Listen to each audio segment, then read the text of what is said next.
আলাইকুম বন্ধুরা। আমরা যারা চিন্তা করতেছি যে নতুন বছরে একটা ফোন কিনবো, সেটা হচ্ছে ইনফিনিক্স এর ফোন। যেহেতু আমাদের বাজেট হচ্ছে 13 থেকে 14,000 টাকার আশেপাশে। কিন্তু ইনফিনিক্স এমন একটি ফোন লঞ্চ হয়েছে, হট 49। এমন গেমিং ডিজাইন দিয়েছে যে কেউ তার প্রেমে পড়ে যাবে। বলা যাবে যে এই ফোনটি দিয়ে আপনি হাই গেমিং করতে পারবেন, হাই সবকিছু করতে পারবেন। ফ্রি ফায়ার, পাবজি বড়, বড় গেম আপনি খেলতে পারবেন। এবং দোকানদারকে আপনাকে বোঝাচ্ছে যে এই ফোনটি দিয়ে আপনি সবথেকে বেস্ট গেম খেলতে পারবেন। যদি কিনা আপনার বাজেট 10 থেকে 13,000 টাকা বা 14,000 টাকা আশেপাশে হয়ে থাকে। ফোনটির আসল সত্য কথা কেউ বলে না। ফোনটির ভিতরে কি রয়েছে? সত্যিই কি ফোনটি ভালো রয়েছে? নাকি সত্যিই এটা খারাপ দিক রয়েছে? আপনার সামনে আমরা আনবক্সিং করে নিই। প্রথমত এভাবে ফোনটা কেটে নিলাম। তারপর হচ্ছে ফোনটি এখন তারপরও হচ্ছে একটা ব্যাক কভার পেয়ে যাবেন। এরপর পেয়ে যাবেন একটা 12 মাসের আপনি ওয়ারেন্টি কার্ড, যেটা ইনফিনিক্স সর্বদা আপনার সাথে সব ফোনের সাথে দেয়। তারপরে হচ্ছে 18 ওয়াটের একটা fast charging USB to type C একটি কেবল। ফোনটি সাইডে রেখে দিলাম। এখন তার ডিজাইন ও বিল্ড কোয়ালিটি সম্বন্ধে আমরা টুকটাক জেনে নেব। আসলে কি আমরা যদি এই বাজেটের ভিতরে ফোনটি যদি কিনি, তাহলে কি আমাদের জন্য বেস্ট কোয়ালিটি হবে নাকি না? ফোনটির ওয়েট হচ্ছে 190 গ্রামের আশেপাশে। যেহেতু ফোনটি 5000 mAh ব্যাটারি দিয়েছে, এখানে ওয়েট হিসাবে খুব ভালো ম্যানেজ করেছে। 190 গ্রামের মতো ওয়েট দিছে। এটার ফিটনেসটা হচ্ছে একটু মোটা একটু লাগতে পারে। যেহেতু এটা এখানে চিন্তা করেছে 8.3 mm। বেশি আপনার মোটা লাগবে না। এখানে পিছনে গরিলা গ্লাসের প্লাস্টিক প্রোটেকশন রয়েছে। যেহেতু এখানে গরিলা গ্লাসের প্লাস্টিক প্রোটেকশন রয়েছে, অবশ্যই প্লাস্টিক ব্যাক প্যানেল, সেক্ষেত্রে আপনাকে কি করতে হবে? অবশ্যই এখানে আপনাকে একটা ব্যাক কভার ইউজ করতে হবে। যদি আপনি ব্যাক কভার ইউজ করে না করেন, তাহলে কি হবে দেখা যাবে এই প্লাস্টিক প্যানেলে টুকটাক ক্যাচ লেগে যাবে। এমন যখন আপনি হাত দিয়ে ধরবেন তখন একটু পিছল ভাব লাগবে। অনেক সময় আমাদের ফোন আমাদের পকেটের ভিতরে থাকে বা টেবিলে রাখি, সেক্ষেত্রে একটু ক্যাচ পড়ে যেতে পারে। এখানে ক্যামেরা বাম্পের দিক দিয়ে চিন্তা করেন, ক্যামেরা বাম্পটা ৩টি 50 megapixel, 0.2 megapixel LED flash light রয়েছে। এবং সাথে রয়েছে এটা ক্যামেরা, কিন্তু এটা ক্যামেরা না, সেটা হচ্ছে একটা দিয়ে দিয়েছে কি এটা বোঝানোর জন্য। সেক্ষেত্রে আপনার এই ক্যামেরা বাম্পের জন্য হলো আপনাকে ব্যাক কভার ইউজ করতে হবে ফোনটি সঠিক রাখার জন্য। সেক্ষেত্রে আপনাকে যদি আপনি ব্যাক কভার ইউজ না করেন, তাহলে সাইড ফ্রেমের দাগ পড়ে যেতে পারে। অবশ্যই এখানে আপনাকে এটা ব্যাক কভার ইউজ করতে হবে। ডিজাইন ও বিল্ড কোয়ালিটি দিয়ে আমার কাছে এখানে এই বাজেটের ভিতরে সবথেকে বেস্ট লেগে গেছে। এবং এখানে রয়েছে আপনার ডুয়াল সিমের সাপোর্ট। আপনি এখানে ২ টা সিমই আপনি ফিজিক্যালি ইউজ করতে পারবেন। ২ টা সিমই আপনাকে এখানে 4G সাপোর্ট করবে। এমন আমি কল টেস্ট করে বা কথাবার্তা বলে দেখেছি, কোনো প্রবলেম নাই। আ নেটওয়ার্ক জনিত কোনো ইস্যু বা ডাউন এমন ধরনের প্রবলেম নাই। বরাবরের মতোই এখানে ঠিক আছে। সেক্ষেত্রে আপনাকে কোনো কল ডক সমস্যা পাবেন না। এখানে ২ টি সিম কার্ডের সাথে আপনি একটি এক্সট্রা এসডি কার্ড আপনি ইউজ করতে পারবেন। এই এক্সট্রা এসডি কার্ডের মাধ্যমে আপনি স্টোরেজ সিস্টেমটা আপনি বাড়িয়ে দেবেন। যেহেতু এখানে 128 জিবি পেয়ে যাবেন, সেক্ষেত্রেও আপনি আরো এক্সট্রা মেমোরি কার্ড ইউজ করে স্টোরেজটা আপনি বাড়িয়ে নিতে পারবেন। যদি আপনার ডান দিক দিয়ে আসি, সেক্ষেত্রে আপনি পেয়ে যাবেন ভলিউম হাফ ডাউনের সাথে ফিঙ্গারপ্রিন্ট সেন্সর। ফিঙ্গারপ্রিন্ট যথেষ্ট ফাস্ট, যথেষ্ট একুরেট। মাঝে ল্যাগ করতেছে, সেক্ষেত্রে আপনার হাত যদি পজিশন মতো না লাগে, সেক্ষেত্রে আপনাকে একটু ল্যাগ করবেই। তো ফিঙ্গারপ্রিন্ট এখানে ফাস্ট রয়েছে এবং ভলিউম হাফ ডাউন উপরে রয়েছে, সব ঠিকঠাকই আছে। এবং এখানে ২ টি স্পিকার সাপোর্ট করে। এখানে 400% পর্যন্ত আপনি ভলিউম বাড়িয়ে নিতে পারবেন।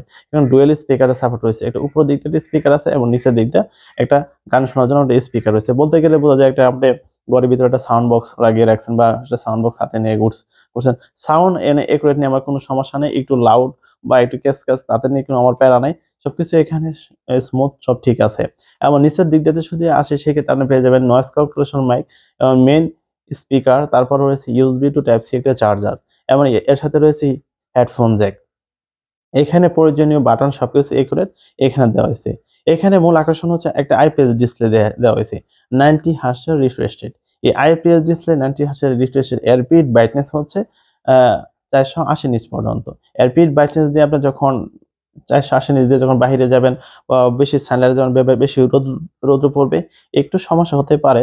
আর সবাই তো আর বেশিক্ষণ রোদে থাকে না বা ফোন রোদে নিয়ে ঘোরাঘুরি করে না।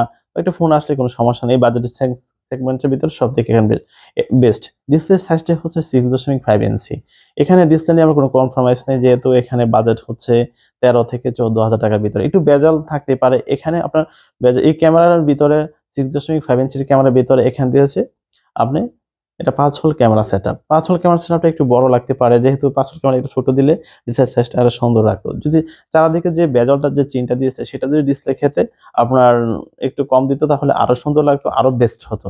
এখানে ডিসপ্লে নিয়ে আমার কোনো অভিযোগ নেই, যেহেতু এখানে আইপিএস ডিসপ্লে দিয়েছে। আইপিএস ডিসপ্লের সাথে এইচডিআর যদি প্লাসের ডিসপ্লে দিলে ভালো হতো। এখানে 90 হার্জ রিফ্রেশ রেট রয়েছে এবং এর সাথে কম্পেয়ার করলে দেখা যায় 10,000 টাকার ফোনের ভিতরে 12,000 টাকার ফোনের ভিতর 90 হার্জ 120 হার্জ রিফ্রেশ রেট রয়েছে। সব থেকে এখানে এটা আমার কাছে বেস্ট মনে হচ্ছে। এই বাজেট সেগমেন্টের ভিতরে আশেপাশে এটা বেস্ট মনে হচ্ছে। ডিসপ্লে নিয়ে আমার কোনো অভিযোগ নেই। দেখেন সব থেকে বাজে কোয়ালিটি করছে এইখানে। কেমন? এখানে অ্যান্ড্রয়েড ভার্সন 13 এর উপর রান করতেছে। আর ইনফিনিক্স এর নিজস্ব অপারেটিং সিস্টেম সেটা হচ্ছে 13.0 রান করতেছে। এখানে প্রসেসরের দিক দিয়ে ভাই সব থেকে শেষ করছে। আপনি 9,000 টাকা বাজেটের ভিতরে এই প্রসেসর পেয়ে যাবেন, 10,000 টাকার বাজেটের ভিতরে এই প্রসেসর পেয়ে যাবেন, 20,000 টাকার 15,000 টাকার বাজেটের ভিতরে এই প্রসেসর পেয়ে যাবেন। এখানে প্রসেসর হচ্ছে T606 একটা প্রসেসর 12 nm ইনফিনিক্স দিয়েছে স্মার্ট 8 এ, স্মার্ট হট 10 এ, এমনকি 24 দিয়েছে, এই ফোনের মাধ্যমে দিয়েছে। ইনফিনিক্স বেসিক্যালি ফোনই রয়েছে যে ফোনটির বাজেট হতে 10 থেকে 11,000 12,000 টাকার ভিতরে। কিন্তু এত টাকা বাড়িয়ে আমরা 10,000 বা 5,000 টাকা বাড়িয়ে 3,000 টাকা বাড়িয়ে কেন এই ফোনটি নেবেন? এই প্রসেসরে কি আপনি কি হাই গেমিং খেলতে পারবেন? এই প্রসেসর ভাই কি গেম খেলা হবে? যে ফোন 10,000 টাকা বাজেটে এই ফোনে এই প্রসেসর রয়েছে, 20,000 টাকার ফোনও যদি এই প্রসেসর থাকে তাহলে কি আপনি 20,000 টাকার ফোনটা নেবেন? কখনোই নেবেন না। আপনার যদি 10,000 টাকার ফোনের ভিতরে এই প্রসেসরটা রয়েছে এবং 13,000 টাকা 14,000 টাকার বাজেটের ভিতরে যদি এই প্রসেসরটা রয়েছে তাহলে আপনি কোনটা নেবেন? এই ফোনটি নেবেন? না, কখনোই না। এই ফোনটি নেবেন আপনার 10,000 বা 11,000 টাকা যে বাজেটে সেই ফোনটি নেবেন। এখানে T606 এর প্রসেসর রয়েছে। এটাতে টুকটাক আগে যেমন আপনি গেম খেলতে পারবেন, ফ্যান অফ ছিল বা হেই আসলে টেনশন সবকিছু আপনি আগের মতোই খেলতে পারবেন। এখানে মোবাইলটি ফাস্ট এবং একুরেট রাখার জন্য কি করছে দেখেন, এখানে ইনফিনিক্স এটা আপনার র্যাম দিয়েছে 8 জিবি এবং স্টোরেজ দিয়েছে 128 জিবি। 8 জিবির সাথে আপনি ভার্চুয়াল আরো 8 জিবি র্যাম ইউজ করতে পারেন। এখানে এক্সট্রা আপনার 16 জিবি হয়ে যাবে। এই 16 জিবি দিয়ে আপনাকে চিপটা যথেষ্ট ফাস্ট যথেষ্ট একুরেট কাজ করতে পারবেন। কিন্তু র্যাম দিয়ে আপনি গেম খেলবেন বা ইয়ে করবেন কোনো কিছু হবে না। যেক্ষেত্রে আপনাকে একটু চিন্তা ভাবনা করে ফোনটি নেওয়া দরকার। এখানে হচ্ছে 50 মেগাপিক্সেল ক্যামেরা, 0.8 মেগাপিক্সেল ক্যামেরা। এই 50 মেগাপিক্সেল ক্যামেরা দিয়ে আপনারা টুকটাক ছবি তুলে নিতে পারবেন এবং এখানে 1080 তে আপনি ভিডিও করতে পারবেন। আপনার ছবি যখন তুলবেন 50 মেগাপিক্সেল দিয়ে 13 মেগাপিক্সেল দিয়ে আপনি যেরকম ছবি তুলতেন 50 মেগাপিক্সেল দিয়ে যেরকম সেরকম ছবি আসবে। একটু কোলাবোরেশন করে একটু ক্যামেরা এদিক সেদিক করে এখানে 50 মেগাপিক্সেল ক্যামেরা দিয়েছে। শুধু যে 50 মেগাপিক্সেল ক্যামেরা হলে ভালো হবে তা না। আপনার 50 মেগাপিক্সেলের সাথে 10 মেগাপিক্সেলও কম্পেয়ার করছে। 200 মেগাপিক্সেলের সাথেও আপনার 12 মেগাপিক্সেল আইফোনে কম্পেয়ার করতেছে। সেক্ষেত্রে আপনার এখানে ক্যামেরা যদি ঠিকঠাক আলো ম্যানেজ করে, ডাইনামিক রেঞ্জ ভালো ম্যানেজ করে, একটু এখানে ল্যাগ পাতে পারেন। আলো যদি ঠিকঠাক পারে তাহলে আপনি ক্যামেরা পারফরম্যান্স ভালো পেয়ে যাবেন। এবং সেলফি শুটার হিসেবে রয়েছে এখানে দেখেন আগে থাকতো 5 মেগাপিক্সেল বা 8 মেগাপিক্সেল, এখানে সেলফি শুটার হিসেবে 32 মেগাপিক্সেল দিয়েছে। এখানে বিউটি মোড রয়েছে। আর যখন আপনি ছবি তুলবেন আপনার চেহারাগুলো একটু বিউটি মোড করে দিবে, একটু সৌন্দর্য করে দিবে, একটু হাইলাইট করে দিবে, সাদা করে দিবে। এখানে আপনার যদি সামনে ফ্রন্টে ভিডিও করেন সেক্ষেত্রে আপনার 1080 তে ভিডিও করতে পারেন 30 fps এ। এখানে ক্যামেরা নিয়ে আপনার কোনো অভিযোগ নেই। এই বাজেটের ভিতরে এখানে ক্যামেরা একটু এদিক সেদিক করেছে, টুকটাক ঘুরিয়ে ফিরিয়ে দিয়েছে। কিন্তু আসল সত্যিটা হচ্ছে এখানে যে প্রসেসরটা সবথেকে এখানে খারাপ করেছে। প্রসেসরটা একুরেট দেওয়ার দরকার ছিল। এই বাজেটের ভিতরে একটু হেলোজি বা মিডিয়াটেকের প্রসেসর দেওয়া দরকার ছিল। একটু বাজেট বাড়িয়ে 15,000 টাকা করে ভালো একটা প্রসেসর 8 ন্যানোমিটারের বা 7 ন্যানোমিটারের 9 ন্যানোমিটারের একটা প্রসেসর দিত তাহলে সবথেকে ভালো হতো। এখানে রয়েছে 5000 mAh ব্যাটারি।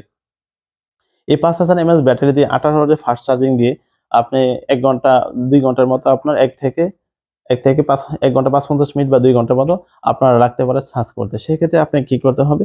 কোনো সমস্যা নেই। আপনার একটু দীর্ঘ সময় অপেক্ষা করতে হবে যে চার্জ করার জন্য। এই 5000 mAh ব্যাটারি দিয়ে আপনি হেভি যদি গেম খেলেন, হেভি কিছু মুভি-টুভি দেখেন, সারাদিন দেখেন, একটানা দেখেন, সেক্ষেত্রে আপনি এখানে ব্যাকআপ পেয়ে যাবেন। আম ৮ ঘন্টা বা ৭ ঘন্টার মতো ব্যাকআপ পেয়ে যান। আর যদি আপনি কথাবার্তা বলেন বা টুকটাক ফোন-টোন করেন সেক্ষেত্রে আপনি অনায়াসে 72 ঘন্টার মতো ব্যাকআপ পেয়ে যাবেন। ৩ দিনের মতো ব্যাকআপ পেয়ে যাবেন। এই ফোনটি আমাদের যারা চিন্তা করতেছে যে হাই গেমিং করবো, হাই কিছু করবো, সেক্ষেত্রে কিছু হবে না। দোকানদার এমনভাবে আপনার সাথে কোলাবোরেশন করবে যে এটাতে আমি গেমিং করতে পারবেন, গেমের সাথে টাই আপ করা হয়েছে, এটা সেটা সেটা কখনোই আপনি শুনবেন না। আপনি ফোনটি কিনবেন না। যদি আপনার বাজেট 13 থেকে 14,000 টাকার ভিতর হয়ে থাকে, এর থেকে ভালো বেস্ট প্রসেসর ফোনগুলো আছে সেগুলো আপনি দেখে কিনবেন। Realme আছে, Xiaomi আছে, Infinix আছে, আরো হচ্ছে Tecno আছে, বিভিন্ন ব্র্যান্ডের ফোন আছে। সেটার সাথে অনেক কোলাবোরেশন করে ফোন কিনবেন। সেক্ষেত্রে আপনার জন্য বেস্ট কোয়ালিটির ফোন হবে। এই ফোনটি হচ্ছে যাদের জন্য যারা টুকটাক মুভি দেখে বা সোশ্যাল মিডিয়ায় ছবি-টবি ছাড়ে, এগুলি যে আপনি গেমিং করবেন, এটা করবেন, ওইটা করবেন, তেমন কিছু না। ফোনটিতে মূল হাইলাইট হচ্ছে তার প্যাকেজিং, সেটা হচ্ছে গেমিং এর সাথে এটা টাই আপ করা হয়েছে। আপনার হাত ভাঙা, এই ভাঙা হাত দিয়ে কি আপনি শক্ত করে ধরতে পারবেন? কি হবে ভাই? এইজন্য ফোনটি আপনার জন্য বেস্ট কোয়ালিটির ফোন হবে না। 13 থেকে 14,000 টাকার ভিতরে যদি ফোনটি নেন তাহলে সবাই এটা ঠকবেন। এই কথা সব ইউটিউবাররা বলতেছে না। এটার এই পুরানো প্রসেসর, পুরনো সবকিছু এটা এদিক সেদিক করে আপনাকে বুঝিয়ে দিয়েছে।